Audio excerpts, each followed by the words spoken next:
On behalf of the Kurmadan Seventh-day Adventist Church, we would like to express our gratitude to Pong Moralina Fatmaj for her generosity and her contribution, helping our new church building to get the electricity. May God continue to bless you, Pong, and your whole family as well.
Kot balang jong kaliga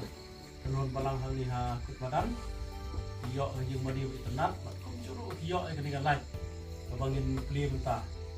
yen inaugurate ha kaliga jamit ha kaliga mit kabalang lu kamit sabatan babangin dak ban penerkam ya kaliga live ke jongi kebapi iyo na kita gi donors dibagi kila ai so bahana bata kabalang ke jongpi bakin penerkam ha ban syakri of lay di hanya kok aku lihat na kiri ke jauh lagi sam wanyo kusan sesil biar apa tentang akan ku mami yang kini kalau orang nama juga ku nama tak kini penuh balangan itu padan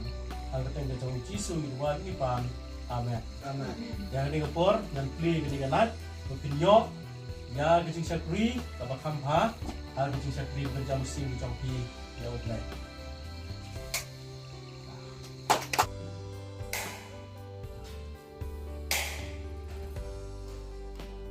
Bat na ki play kerpak jaise lamfanwa bolong thumai jong kijing pan sirap bat la persyam bat pan sirap anta ke galat na lai jong men jogi bat ni ai ngeget ba ni ai mu ye i bat ya men jogi bela ai ke galat kila penonka kani galat jong kijing shan anta jogi nangit ko musim jauh sekolah kecoki jongang muncul dari salam pakai jin kesem dengan barak away iman di para jungi barak budaya no ban ai gani galak kata joki tengok pak itu barak pada populasi pun dari salam